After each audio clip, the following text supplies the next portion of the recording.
Hey YouTube, today we're going to be doing an oil change on my 2003 Chevy Trailblazer. It's a 4200 series, 4.2 liter Vortec, and it requires 7 quarts of oil total. To complete this job, you will need a 3/8 ratchet, an oil filter wrench, an oil filter, and a drain pan. Before you start draining the oil, it's good to take the cap off from the top of the motor first.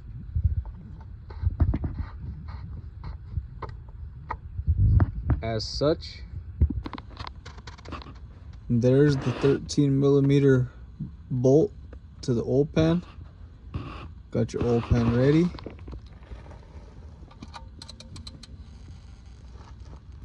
Just a little persuasion. There it went.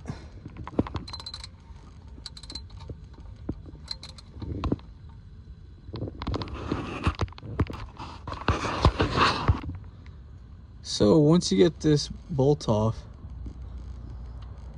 it's a good practice to let it drain and stay underneath the vehicle until it has completely drained out. Then when it's done, you can put the bolt back on, just for extra precaution. All right, so we got the oil all drained out, got the plug back on. Now it's time just to snug it up, like so.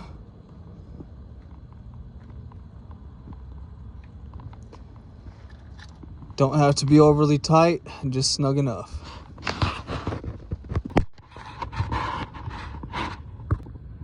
All right, everybody, so there's the filter. It's just in a really awkward spot. I've changed it a million times, but I think the filter wrench that I had was on its last legs and it snapped on me, and I think I probably just over tightened that filter, really is what happened. So I'm gonna have to improvise, and I'll show y'all in a little bit what I had to do to get this off. So everybody, probably a good rule of thumb is maybe don't over tighten your oil filter, especially on these Trailblazers. It's just kind of at an awkward spot anyway in the first place. But if you over tighten it, then you're just going to run into a whole lot of other different problems. I had to take off the tire, and as you can see right there, I was able to get my long screwdriver, hit it in with the hammer, and I'm going to perform to turn it. And that should be able to do it, should be able to get it off. And I'll show you that here in a second. All right, here we go. So I have the screwdriver in. It's in the filter. As you can see, it punctured a hole, so it's dripping out the oil. Let's see if we can give it a turn. Yep, it's turning. Little by little, I don't know if you can see it. Let's see here. There you go. Little by little. There you go. There. It's turning. So I had to do that twice. I did one hole and I turned it about a quarter turn. Once I got, there's not enough room, to do a full turn, as you can see. But I did about a quarter. I pulled out the screwdriver, I punctured another hole, and I was able to turn about another quarter turn. And that's about as loose as I need it. As you can see right there, I think I can already turn it. A little bit of pressure. Yeah, I got it. Okay, there it is. All right, we got it off. That's good. As you can see, I messed it all up, but the good thing is we're getting it off, so that's good.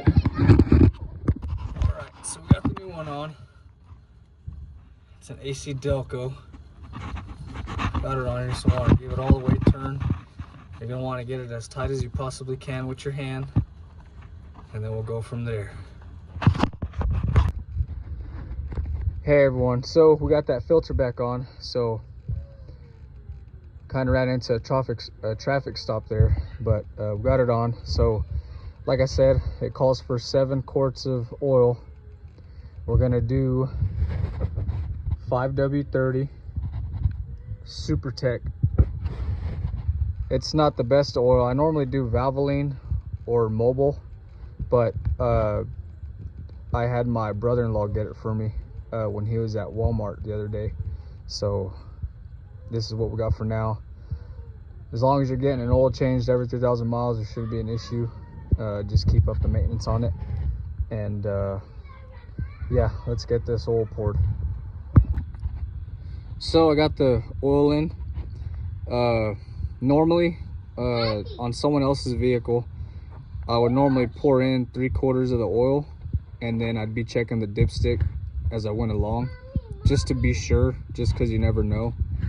But this is my vehicle, mine and my wife's vehicle. I know we've had them for a while, so I know them pretty well. So you know, I just put in what it takes, and you know, I'll check the dipstick after. I'll get it started, and it should be done. So we'll get it started in a little bit, check the dipstick, and everything should be good. So to reset that oil change, the change oil light on your dash, you want to put the key in the on position. Then you want to push the gas pedal 3 times pretty quickly. 1, 2, 3. And you can turn it back off. It's nice and started up. No leaks coming from the filter or the pan. Looks like we got it all done. So it looks like we're all done here. I let the car run for a couple minutes, let it warm up. Turned it back off, checked the dipstick oil level. Everything looks like we're in good shape. There's no leaks from the filter, the oil drain plug. Everything looks good. Looks like we're all done here. One thing I will say is get you some of this hand cleaner. It's better than that orange stuff. I mean, this is probably the best stuff I ever used. Joe's all-purpose hand cleaner. This thing works miracles, man. You know, you get your hands pretty dirty doing an oil change, and this takes away, you know, all the oil right away. But what I will say is, you know, an oil change that normally takes me, you know, 20-30 minutes to get done, took me about an hour, just because I had to get the tire off, and then y'all seen how I got that oil filter off. But yeah, don't over tighten your oil filters, man. It's not fun trying to get them off after. But I hope this video helped. If you liked it, let me know, and we'll see y'all next time. Thanks.